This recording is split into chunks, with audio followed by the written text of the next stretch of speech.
नमस्कार. जेतू जेतू Hindu राष्ट्रम YouTube channel घेऊन येत आहे श्री नवनाथ कथासार ग्रंथाचे क्रमशः वाचन.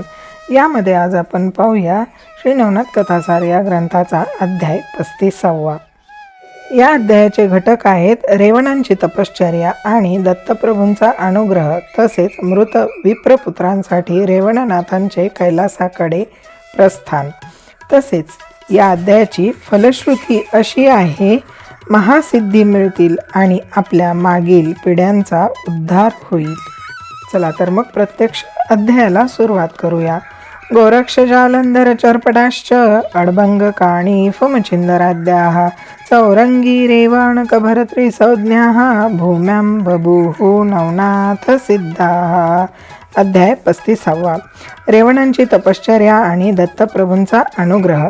श्री गणेशाय नमः. दत्तात्रयांचे दर्शन आणि त्यांच्याकडून प्राप्त झालेला सिद्धिरूप वरप्रसाद यामुळे रेवणांना अत्यानंद झाला होता. त्यांनी रानात पळालेल्या बैलांना शोधले आणि त्यांना घेऊन शेतात गेले. तेथे नांगर हाकताना नेहमीच्या सवयीनुसार ते गाणी म्हणू लागले. गाणी म्हणत असताना ते दत्तप्रणीत मंत्रांचे गायन करू लागले. तेव्हा महिमा सिद्धी स्त्री रूपात प्रकट झाली आणि मी तुमचे कोणते कार्य करू असे विचारू लागले. तेव्हा ते चमकले. त्यांना दत्तप्रभूंचे बोल आठवले. मंत्र देताना ते म्हणाले होते, या मंत्राने महिमा नामक सिद्धी प्रकट होईल. ती तुमची कोणतीही मनोकामना क्षणार्धात पूर्ण करेल. म्हणून त्यांनी तिला परिचय विचारला असता तिनेही आपण महिमा सिद्धी असल्याचे सांगितले. त्यावरून त्यांची खात्री पटली. ते म्हणाले, तू खरोखरच महिमा सिद्धी असशील तर पलीकडे झाडाखाली असलेली धान्याची रास सोन्याची करून दाखव. त्याप्रमाणे तिने ती रास सोन्याची केली. आता शंकेला जागा नव्हती. ती तिला म्हणाले, माते, यापुढेही माझ्या सर्व इच्छा तू पूर्ण करशील ना? ती म्हणाली, हो, पण माझ्या दर्शनाचा हट्ट करू नका. मी गुप्त रूपाने तुमचे कार्य करीन.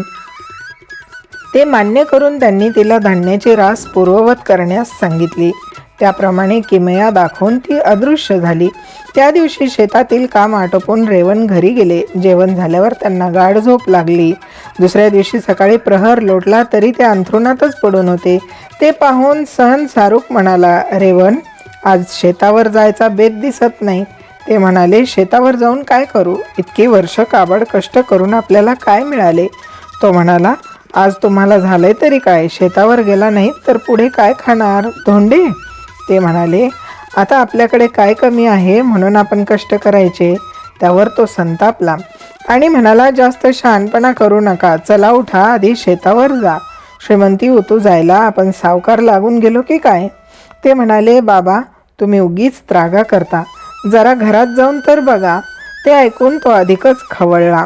त्याने तावातावाने घरात जाऊन पाहिले तर काय आश्चर्य! तेथे धान्याच्या ऐवजी सोन्याची रास पाहून त्याचे डोळेच विस्फारले. मग काय विचारता? त्याच्या आनंदाला उधाण आले. नदीकाठी सापडलेला हा आपला मुलगा अवतारी महात्मा आहे अशी त्याची खात्रीच झाली आणि तो त्यांच्याच कलाने वागू लागला. रेवण राहत असलेले बुंदलगाव हमरस्त्यावर होते. सिद्धी प्राप्त झाल्यावर ते गावात मुक्कामास राहणाऱ्या पांथस्थांना आपल्या घरी बोलावून इच्छाभोजन देऊ लागले. भोजनाशिवाय ते धन, धान्य, वस्त्रेही देत असत. त्यामुळे अल्पावधीतच त्यांच्या औदार्याची सर्वदूर प्रसिद्धी झाली. त्यांच्याकडे लोकांची रीघ लागू लागली. ते रेवण सिद्ध नावाने प्रसिद्ध झाले. लोक त्यांच्याविषयी आदराने बोलू लागले. अशा प्रकारे त्यांच्या कीर्तीचा डंका वाजत असताना एके दिवशी मच्छिंद्रांचे आगमन झाले. त्यांनी बुंधल गावातील एका धर्मशाळेत मुक्काम केला. तेव्हा काही लोकांनी त्यांना रेवणांची माहिती दिली. त्यांच्याकडे जा, ते जेवायला घालतील असा सल्ला दिला. तेव्हा त्यांना मोठे नवल वाटले. त्यांनी अंतर्ज्ञानाने ते चमस नारायणांचा अवतार असल्याचे जाणले. पण त्यांचे गुरु कोण हे मात्र त्यांना प्रयत्न करूनही कळले नाही. शेवटी हाती काही लागत नाही हे पाहून त्यांनी एक युक्ती केली. ते पशुपक्ष्यांना आणि हिंस्र शवापदांना भोजन देऊ लागले.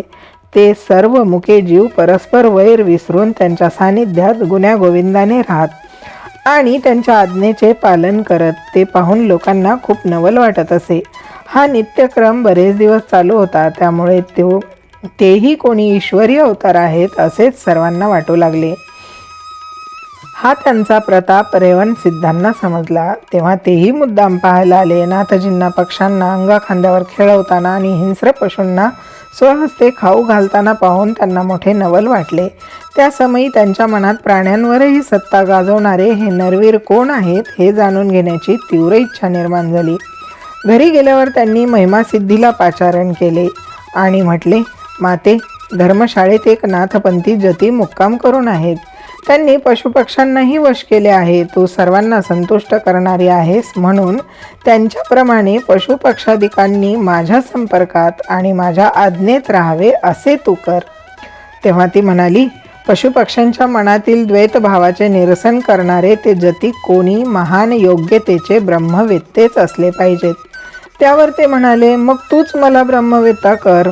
ती म्हणाली, ही गोष्ट माझ्या स्वाधीन नाही. त्यासाठी तुम्ही दत्तगुरूंना शरण जा. त्यांच्या कृपेने तुम्ही ब्रह्मांडावर सत्ता गाजवू शकाल. तिच्या बोलण्याचा त्यांच्यावर जबरदस्त परिणाम झाला. यापुढे केवळ ब्रह्मस्वरूप होण्यासाठीच प्रयत्नशील राहायचे असा निश्चय करून त्यांनी गृहत्याग केला आणि पूर्वी अरण्यात ज्या ठिकाणी त्यांची आणि दत्तप्रभूंची गाठभेट झाली होती तेथे जाऊन तपश्चर्या करू लागले.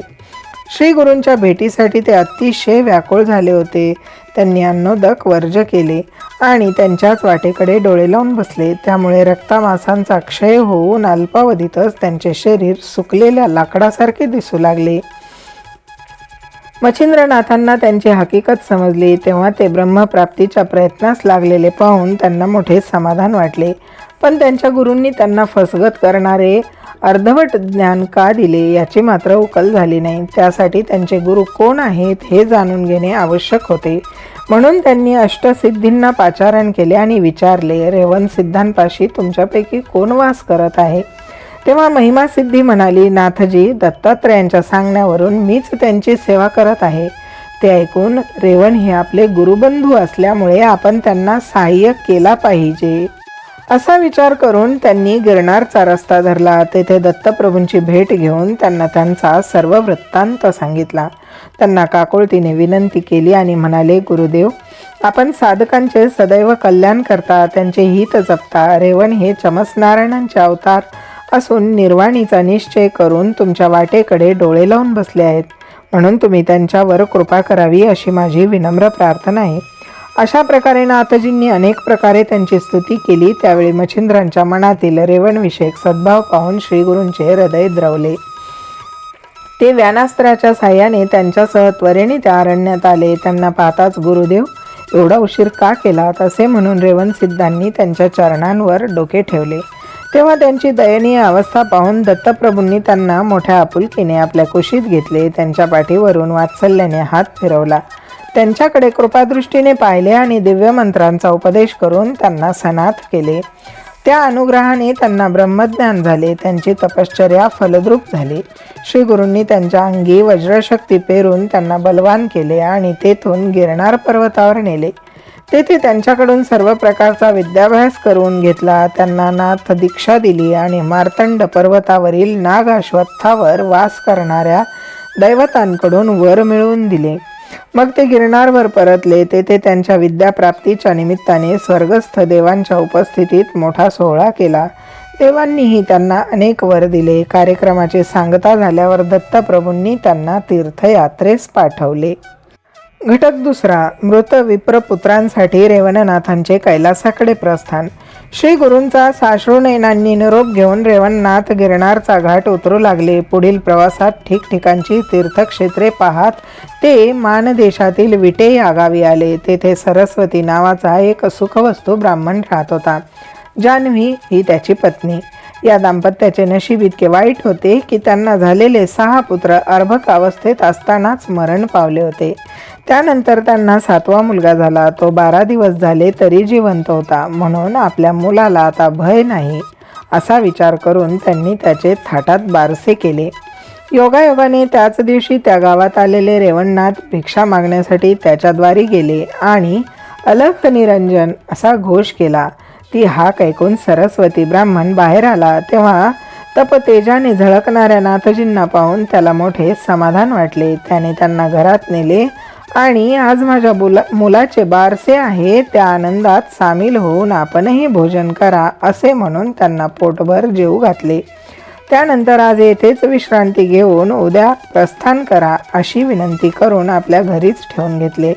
रात्रसमयी ते शय्येवर पडून आराम करत असताना तो त्यांचे पाय चेपत बसला.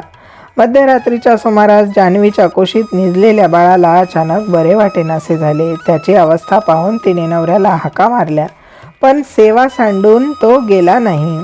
नाथांची झोप मोड होईल म्हणून त्याने तिलाच गप्प राहायला सांगितले. थोड्या वेळाने त्या बाळाची धडपड थांबली. तेव्हा तिच्या दुःखाला पारावर राहिला नाही. ती रात्रभर हळू आवाजात रडत होती. सकाळी उठल्यावर नाथजींना त्या ब्राह्मणाच्या मुलाचे निधन झाल्याचे कळले आणि हा त्याचा 7वा मुलगा होता हे समजताच त्यांना मोठा धक्का बसला. त्यांनी मी रेवणनाथ दत्तात्रयांचा शिष्य येथे प्रत्यक्ष उपस्थित असताना यमाला त्याच्याकडे वक्रदृष्टी करण्याचे धाडस झालेच कसे असे म्हणून संतापाने प्रचंड गर्जना केली. मग सरस्वतीला मुलाला आणण्यास सांगितले आणि म्हणाले, माझी सेवा करणाऱ्या भक्ताला मी पुत्रवियोग होऊ देणार नाही. मी यमाला धडा शिकवून तुझे सर्व पुत्र परत आणतो. तोपर्यंत पुढील 3 दिवस या प्रेताचे रक्षण कर. त्यानंतर त्यांनी अमरमंत्रांनी भारलेले भस्म त्या बाळाच्या अंगाला लावले आणि व्यानास्त्राच्या साह्याने यमपुरीस निघाले. रेवणनाथाला आलेले पाहून यम स्वतः त्यांच्या स्वागतास धावला. त्याने त्यांचा सत्कार केला, पूजन केले आणि येण्याचा हेतू विचारला. ते म्हणाले, धर्मराज, काल मी सरस्वती ब्राह्मणाकडे असताना तू त्याच्या मुलाला येथे का आणलेस? त्याचे आधीचे 6 पुत्रही अर्भक अवस्थेत असताना येथे आणण्यात आले आहेत. ते सर्व पुत्र तू मला परत दे, अन्यथा माझा क्रोधाग्नी भडकला तर तुझी धडगत नाही. आता प्रत्यक्ष नाथांशीच गाठ म्हटल्यावर त्याला मोठे संकट पडले. तो म्हणाला, नाथजी, जगत व्यवहाराचे उत्पत्ती स्थिती लयात्मक चक्र ब्रह्मा विष्णू महेश चालवतात. मी शिवजींचा दास आहे, नियमाप्रमाणे काम करतो. सध्या ते 7ही पुत्र त्यांच्याकडेच आहेत. तुम्ही त्यांना भेटलात तर बरे होईल. त्यांनाही ते पटले. त्यांचा निरोप घेऊन मग ते त्वरेने कैलासाकडे निघाले. अध्याय 35 समाप्त.